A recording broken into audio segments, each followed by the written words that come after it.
apabila kita bersafar, kemudian kita mendapati sholat isya berjamaah ya di masjid, sedangkan kita belum sholat maghrib. Bagaimana seharusnya kita? Sholat maghrib dulu atau ikut berjamaah isya? Baik, memang terjadi khilaf di kalangan para ulama. Ya, kalau kita dengan niatan jamak takhir, mengakhirkan sholat maghrib di waktu isya, bagaimana, mana yang didahului? Apakah isyanya atau maghrib? Ya, apa harus berurutan? Maghrib dulu baru isya. Baik, memang ada ulama yang menganjurkan kalau kita memang sudah di dalam masjid, silahkan ikut sholat isya dulu untuk menghindari fitnah. Nanti silahkan kemudian sholat maghrib, kemudian sholat isya kembali. Ya. Dan kalau kita berpegang pada pendapat ulama yang mengatakan bolehnya apabila jamak takhir, maka boleh mengedepankan isya terlebih dahulu baru maghrib. Ini kalau dia berpegang pada pendapat yang mengatakan bahwasanya ya boleh, artinya namanya jamak takhir.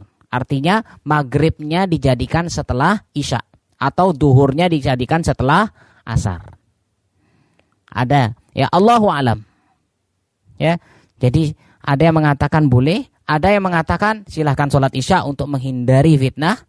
Nanti setelah itu dia sholat maghrib, baru sholat isya. Kenapa? Karena sholat itu harus dilakukan secara berurutan. Kalau dia seandainya sholat isya, ya, dia melakukan sholat isya, sedangkan saat itu orang melakukan sholat isya, dia mau sholat maghrib, berarti otomatis nanti apa? Dia salamnya duluan. Akhirnya apa? Muncul fitnah lagi. Ini yang lebih berat. Kenapa? Karena memang jumlah rokaatnya berbeda.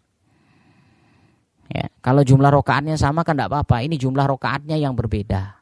Kalau zuhur sama asar kan gampang. Yang memang terjadi permasalahan adalah isya dengan maghrib. Allahu alam. Terus selanjutnya, apakah ada sholat sunnah safar? Sholat sunnah sebelum bersafar? Allahu alam. Memang ada sebuah riwayat yang mengatakan sholat sunnah safar. Ya, ada yang mengatakan sholat sunnah safar. Ada yang mendoifkan hadis tersebut. Allahu alam. Ya, Allahu alam.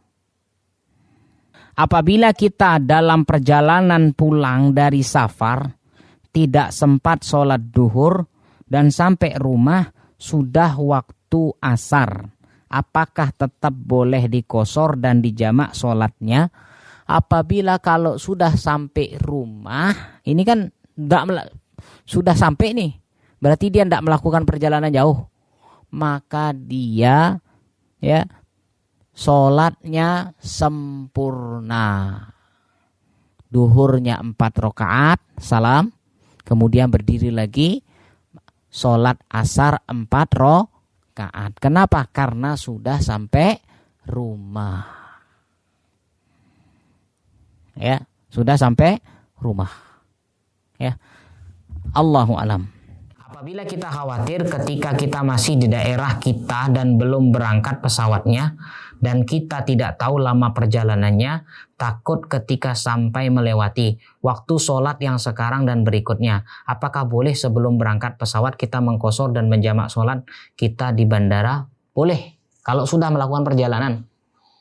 Ya, apalagi kita di Denpasar, kita sudah masuk Badung, ya sudah, artinya sudah di bandara, silahkan. Diperbolehkan dia menjamak dan mengqashar sholat. Yang penting sudah mulai. Kalau masih di rumah ini tidak boleh. Yang penting sudah meninggalkan daerahnya, meninggalkan rumahnya. Ini sudah dinamakan musafir. Allahu alam. Ketika kita bersafar itu haruskah kita berniat di awal akan pergi, atau apakah bolehkah kita berniat ketika di tengah-tengah jalan tiba-tiba kita harus bersafar? Ketika kita bersafar itu haruskah kita berniat? Baik, semuanya pun ketika melakukan perjalanan jauh, ya ingat di sini niat safar itu kan dalam hati. Jadi ketika kita berjalan menuju Karangasem, Mau tidak mau itu dinamakan musafir. Ya. Bisa nggak kita melakukan musafir? Seandainya kita rencana nih, kayak di Denpasar nih, saya mau ke Renon mainan. Tiba-tiba sampai Renon, ada yang ngajakin, ayo dah langsung aja, kita langsung ngejos. Ayo ke Singaraja, atau langsung yuk Karangasem. Bolehkah? Bisa saja. Ya, itu dinamakan musafir. Sehingga orang yang melakukan perjalanan jauh, itu dinamakan musafir. Meskipun dia bertugas. Driver. Ya, driver biasanya kan mobil itu driver itu hanya sekitar kota atau sekitar daerah saja. Tapi pas ada charteran dia keluar. Apakah ya ini sudah dinamakan musafir. Ya, ini sudah dinamakan musafir. Jadi tidak harus apalagi mau melafazkan niat. Ya, uridu an usafiroi. Nah, tidak ada. Ya sudah, ketika dia melakukan perjalanan itu sudah dinamakan musafir. Ya, Allahu a'lam.